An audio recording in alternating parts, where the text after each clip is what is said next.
Merhaba arkadaşlar, kanalıma hoş geldiniz. Bugün sizinle beraber aklınızdaki kişiyle ilişkinizi etkileyen üçüncü kişiler, üçüncü durumlar hangi aşamada? Aklınızdaki kişinin bu kişilere karşı zihin, kalp ve eylem enerjisinde ne var? Ve size karşı bunlara bakacağız. İlahi güçten en net bilgileri alarak aktarabilmek için niyetimi alıyorum. Enerjiye dahil olmak için niyet almanız yeterli olacak. Hemen kartları hazırlayıp geliyorum.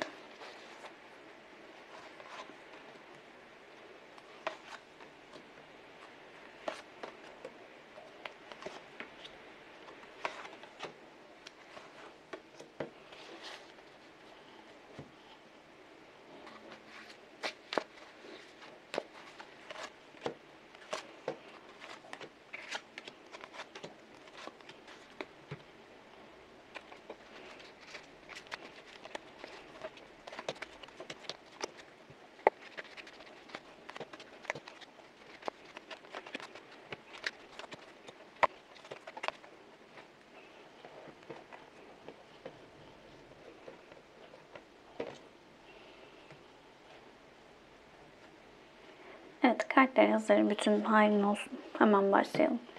Öncelikle aklınızdaki kişinin üçüncü kişiye karşı, duruma karşı zihninde neler var? Buna bakalım.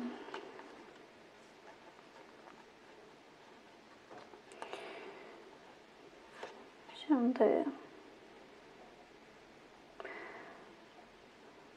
şöyle söyleyebilirim. Şimdi aklınızdaki kişinin bu kişiye karşı düşüncesine, zihninde ne var dediğimizde ciddi bir korku enerjisi var öncelikle içinde bu kişiye karşı. Kılıç asıyla beraber, kılıç ası açık açık konuşmayla problemleri çözmekten bahseder. Şu an sıkıntılı bir sürecin içerisinde olabilirler. Şimdi mutluluk kartı, şimdi sandık destasında diğer kartlardaki gibi değil. Birazcık böyle nasıl söyleyelim? Mesela mutluluk kartı bize aslında mutlu olunmadığını aktarır diyebilirim. Şimdi yaşadıkları sıkıntılı bir süreç var ve bu süreçle beraber mutlu olmadıkları, ciddi bir korkunun içerisinde olduklarını söyleyebilirim. Aklınızdaki kişi, üçüncü kişiye karşı bir korku su var. Üçüncü kişiyle arasındaki durumla ilgili. Şimdi bu kişiyle ilgili eyleme geçmek, aradaki sıkıntılı durumları ortadan kaldırmak isteyen bir enerji içerisinde doğru zamanı bekliyor. Yeniden başlamak için, aradaki sorunları ortadan kaldırabilmek için, o korktuğu şeyi ortadan kaldırıp açık açık konuşmak için doğru zamanı bekleyen bir durumun içerisinde. Kalpte ne var? Özlemek, kılıç sekizlisi, salıvermek, ok, özler. Şöyle, şu an kalpte çaresizlik var. Yani ne yapacağını bilemeyen, elimden bir şey gelmiyor denilen bir enerji içerisinde aklınızdaki kişi. Ciddi bir özlem enerjisi var. Görüşmüyor olabilirler, aralarında mesafe olabilir. Şu an ciddi bir özlem enerjisi içerisindeler ve bir ayrılık gerçekleşmiş olabilir. Hatta çok ani, beklenmedik haberlerden dolayı daha doğrusu burada bir ayrılık yaşanmış olabilir. Daha çok böyle aklınızdaki kişinin kendi elinde olmayan bazı sebeplerden kaynaklı bu ayrılığın yaşandığını söyleyebilirim. Ve kalpte ona karşı şu an bir çaresizlik ve özlem enerjisi var. Salıverme kartıyla artık sisteme bırakılan bir sürecin içerisinde olduklarını söyleyebilirim. Şu an baktığımızda yaşanan durum her neyse artık doğru zamanı bekleyerek, doğru zamanda eyleme geçerek bir şeyleri düzeltebileceğini düşünen bir aklınızdaki kişi var. Burayı çözmek istiyorum. Evet, buradaki sıkıntılı durumu ortadan kaldırmak istiyor. Neden bu sorunu yaşıyorlar? Bunu soralım.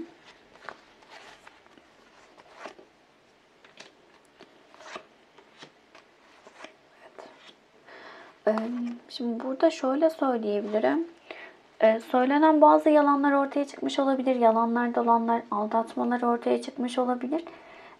Bununla beraber de daha çok böyle aslında bu ilişki tamamlanmaya giderken ya da bu durum tamamlanmaya giderken maddi ve manevi olarak birçok şey halledilmişken aslında buradaki yalan dolanların ortaya çıkması ilişkinin daha üst seviyeye taşınmasına engel olmuş olabilir. Yani örneğin nasıl söyleyelim? İşte partner durumu için dinliyorsanız özellikle. Şimdi bu noktada bir evliliğe doğru giden bir yol olabilir ya da evlilik içerisinde olabilirler. Daha mutlu, huzurlu, iyi gittiğini düşünürken bazı şeyleri diğer taraf, aklınızdaki kişi arkadan işler çevirip sıkıntılı bir süreç ortaya çıkarmış olabilir. Kılıç kraliçesi ile beraber artık çok net, keskin bir karşılık alan bir aklınızdaki kişi var. Buradaki kılıç kraliçesi artık biraz öfkeden de bahseder. Kendi inisiyatifini alan, ben artık bu durumun içerisinde yokum diyen bir enerjiden bahseder bize. Ya da bu ilişkiyi ya da bu durumu devam ettirmek istiyorsan çok net adımlarla bana gelmen gerekiyor denilen bir durum ortaya çıkmış olabilir. Eylem enerjisinde ne olacak? Uçurum kartı geldi. Maske, ikiz alev. İlahi eril kartı geldi. Özellikle aralarında yasal bir bağ olabilir. Yani evli olabilirler. Ailelerin bildiği bir ilişki olabilir. Şimdi eylem enerjisinde ne olacak dediğimizde burada şimdi aralarındaki enerji çok yüksek diyebilirim. İkiz alev kartı ve eril kartı, ilahi eril kartı geldi. Şimdi bu noktada daha çok böyle bir şeyleri toparlamak istedikleri bir sürecin içerisinde olacak aklınızdaki kişi ama çok umudu var mı? Evet, olmasını istiyor. Bir şeylerin düzelmesini istiyor ama bu istemenin yanı sıra ciddi bir uçurumun kenarında olduklarının farkında. Bazı gerçekleri olduğu gibi göstermeyen bir aklınızdaki kişi var. Bu ne olabilir? Örneğin bir aldatma durumu ortaya çıkan, işte karşısındaki kişiye şöyle yaklaşıyor olabilir. Ya bak, ben bu işin içinde yoktum. İşte yani klasik bazı şeyler vardır ya. İşte ben adım atmadım, o adım attı. İşte ben sevmedim, şudur budur tarzı. Kendini kurtarabilmek için yalana dolana tekrar sarıldığı bir süreç olacak. Ancak bu süreçte ciddi bir karamsarlık ve bekleme enerjisi olacak diyebilirim. Yani küçük küçük adımlar olabilir belki ama burada çok da harekete geçebilen bir enerji yok. Sanki buradaki enerjiyi kesme durumu da karşı taraftan kaynaklı diyebilirim. Üçüncü kişinin amacı ne? Bunu soralım.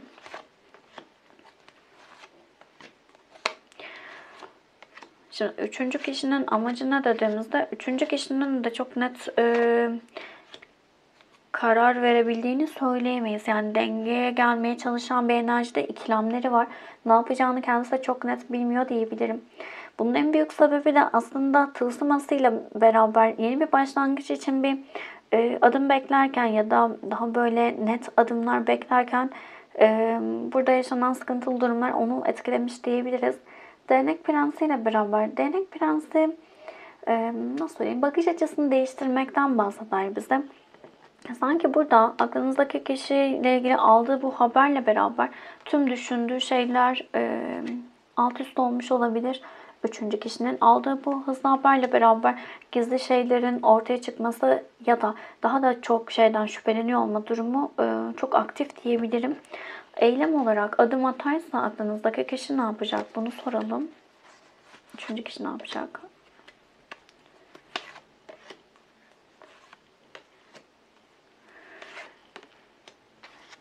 Şimdi ne yapacak dediğimizde, şimdi tılsım dörtlüsüyle beraber, tılsım dörtlüsü terk edilme korkusundan, kıskançlıktan bahseder bize. Burada birazcık kaybetme korkusunu yaşayacak diyebilirim. Burada birazcık kıskançlıkla ilgili bazı durumlar ortaya çıkacak.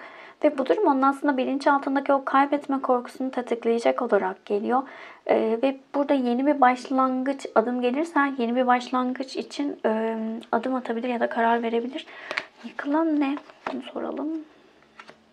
Ama bu noktada ne kadar adım atılırsa, bu adıma olumlu bile cevap verecek olsa aklınızdaki kişinin attığı adıma üçüncü kişi, burada yıkılan şey şu: aslında kuponlusuyla beraber güvenin yerli bir olduğu bir durumun içerisinde olduklarını söyleyebilirim. Yani burada üçüncü kişiye adım atarsa bile aklınızdaki kişi, bu adımı ne kadar olumlu bile karşılıyormuş gibi görünse de çok da böyle içsel olarak olumlu olmayacak diyebiliriz.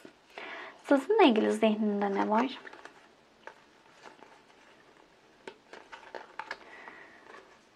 Sabır, mukadderat, masumiyet, ayrılık, dönüşüm ve kılıç prens. Kılıç Prensi tartışmalardan, huzursuzluklardan bahseder. Şöyle söyleyebilirim, zihinde sizinle ilgili şu an bir ayrılık zaten yaşamış olabilirsiniz ya da soğuk bir enerji olabilir ama bu sürecin daha kalıcı olmasını istiyor diyebilirim. Çok belki üzülecek olabilirsiniz. Ama gerçekleri, olasılıkları ya da öyle söyleyeyim, duymanız gerekiyor. Bu noktada kolektif bir açılım. Hepinizde tabii ki her şey uyumlanamayabilir ama içerisinden mesajlar almaya odaklanın. Burada açıkçası yaşanılan şeyden çok da mutlu olmayan biri var diyebilirim. Yani yaşanılan şey her neyse sıkıntılı durumla beraber şu an artık bu ayrılık sürecinin içerisinde olduğunuz ve bunun devam etmesi gerektiğini düşünen bir aklınızdaki kişi var. Sizin sabrettiğinizi düşünüyor. Kadersel bir süreçten geçtiğinizi düşünüyor. Çok masum olduğunuzu düşünüyor aslında ve bu durumun içerisinde biraz bazı şeyleri değiştirmiş olabilirsiniz. Bazı davranışlarınız ona karşı çok farklı gelmiş, değişip dönüştüğünüzü düşünüyor olabilir. Ama genel manaya baktığımızda aslında sizin çok böyle sabrettiğinizi, çok masum enerjilerde olduğunuzu ve belki onun için birçok şeyi göze alıp değişip dönüştüğünüzü düşünüyor. Ama buradaki tartışma ve soğumayla beraber ayrılık enerjisinin devam etmesi gerektiğini de düşünüyor diyebilirim. Kalpte ne var?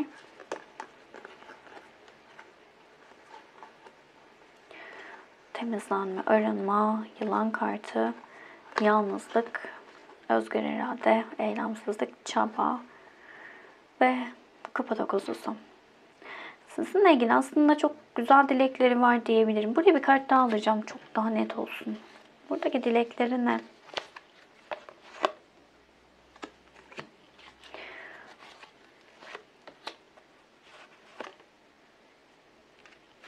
Size adaletsizlik yaptığının çok net farkında diyebilirim. Bu noktada şöyle, aslında sizin çok iyi şeyler hak ettiğinizi düşünüyor diyebilirim. Ama bu noktada kalpte açıkçası sizinle olmayı çok devam ettirebilecek enerjide biri yok. Şimdi, kupa altılısıyla evet yaşadığınız şeylerin çok kıymetli olduğunu, güzel şeyler olduğunu, belki şu an bile bunları özlediğini söylüyor olabilir aklınızdaki kişi ama bu noktada açıkçası sizin ilgili ya da kendi hayatıyla ilgili kazanabilmek adına bazı şeyleri, bazı adaletsizlikler yapmış olabilir size karşı. Bunun çok net farkında olan bir aklınızdaki kişi var. Kalpte ne var? Evet adaletsizlik yaptım. Kazanmak için onun canını yaktım ya da sorunlar çıkarttım. Ama kalpten iyi dileklerimi sana yolluyorum gibi bir durumun içerisinde diyebilirim. Çabalayacak mı aranızdaki sıkıntılı durumlar için? Çabalamayacak. Daha çok böyle eylemsiz enerjilerde geliyor. Yalnızlık, sizin yalnız olduğunuzu düşünüyor. Çok canınızın yandığını düşünüyor olabilir.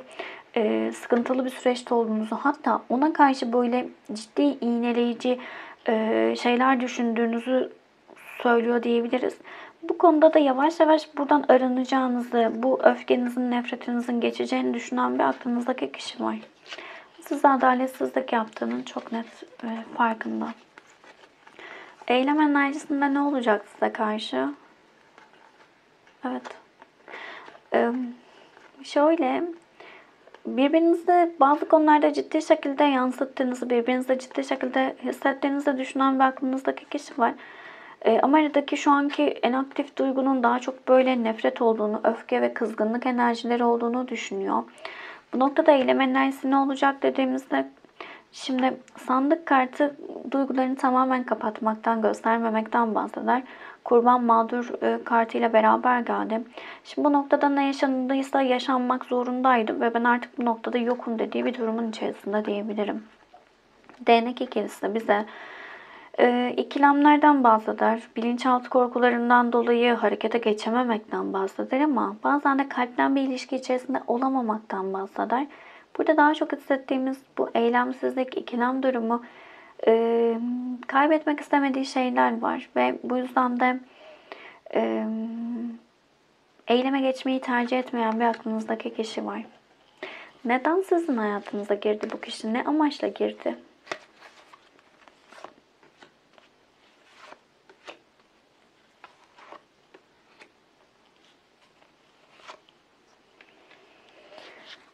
Yani şöyle söyleyebilirim. Neden böyle bir ilişki içerisine girdi dediğimizde Aziz kartı ile beraber Aziz kartı evlilikten bahseder, toplumsal kurallardan bahseder. Şimdi Kupa Kraliçesi ile beraber Kupa Kraliçesi sevgi dolu bir kişiden bahseder bize. Daha çok şunu söyleyebilirim. Sanki kendi gücünü, kendi varlığını bulunduğu yerde hissedemeyen, kendi kararlarını alamayan, hep başkalarının yönlendirilmesiyle bu hayatı yaşamış olan biri olabilir aklınızdaki kişi. Burada sizin yaklaşımınız sevgi dolu, sevgiyi, huzuru, belki de merhameti hissettiren o yaklaşımınız ona karşı iyi gelmiş olabilir. Burada biraz şunu da hissettirdi. Sanki kendi varlığını sizinle kanıtlayan bir enerji olmuş. Yani ona çok değer vermiş olabilirsiniz. Onun sözünden çıkmamış olabilirsiniz. Her dediğini yapmış olabilirsiniz. Onun için çok fazla emek harcamış olabilirsiniz. Belki de bu zamana kadar hiç kabul etmem dediğiniz birçok şeyi kabul ettiniz. Burada sanki kendi gücünü fark eden bir enerji de oluşmuş. Yani sizinleyken kendini değerli hisseden biri olarak görmüş diyebilirim. Kupa Prensi de şefkatli, barışçıl tutumlardan bahseder. İyi niyetli yardımlardan bahseder.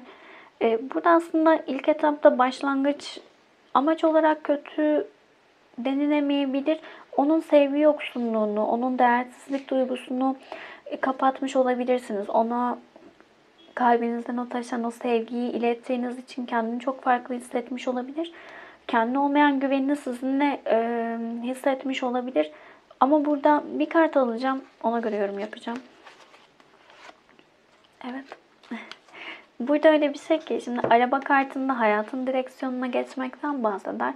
Şimdi bu iki Sphinx'ler de işte karanlık tarafımız ve aydınlık tarafımızdan bahseder bize.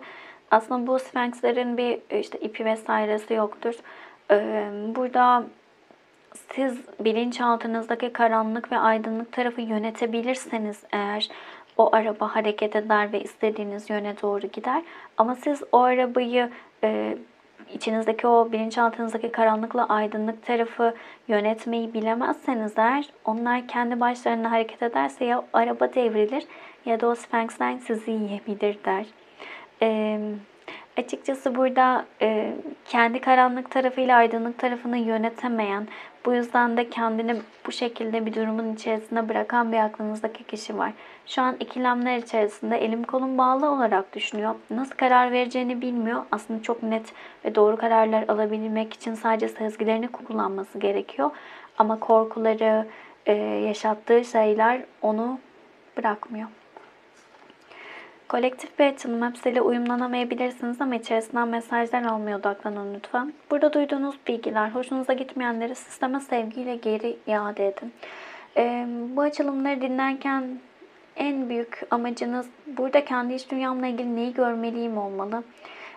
İlişkilerde işte siz karşı tarafı, partnerini yargılamak, üçüncü kişiyi yargılamak ya da kendinizle ilgili yargılarda bulunmak sadece daha büyük sınavlara yol açar hayatınızda. O yüzden kendi iç dünyamda neyi görmeliyim, bu durumu yaşıyorsam bunun sebebi ne olabilire odaklanmalısınız. Özellikle birçok kez söyledim, söylemeye devam edeceğim. Üçlü bir durumun içerisindeyseniz, bu durum her ne olursa olsun, üçlü durum bir ilişkinin ilerleyememesi, devam edememesi ya da işte evlilik vesaire gibi tamamlanamamasını sağlayan bir ortam yaratır. Bu da aslında bilinçaltında kişinin gerçek bir ilişkiye hazır olmama durumunu gösteriyor olabilir bize. Değersizlik duygusunu gösteriyor olabilir. Ben hep ikinci plandayım durumunu ortaya çıkarıyor olabilir, duygusunu yansıtıyor olabilir.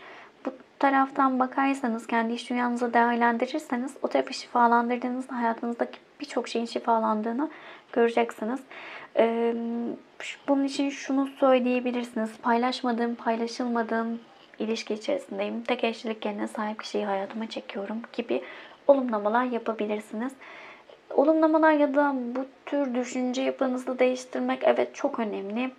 Ama unutmayın ki kök inancı bulmazsanız, kökteki duyguyu bulmazsanız eğer farklı farklı tekrar o inanç sizi farklı noktalara getirebilir, yorabilir. O yüzden lütfen sebebini anlamaya ve orayı şifalandırmaya niyet edin. Çok konuştum. Teşekkür ederim vakit ayırdığınız için. Başka videolarda görüşmek üzere. Hoşçakalın.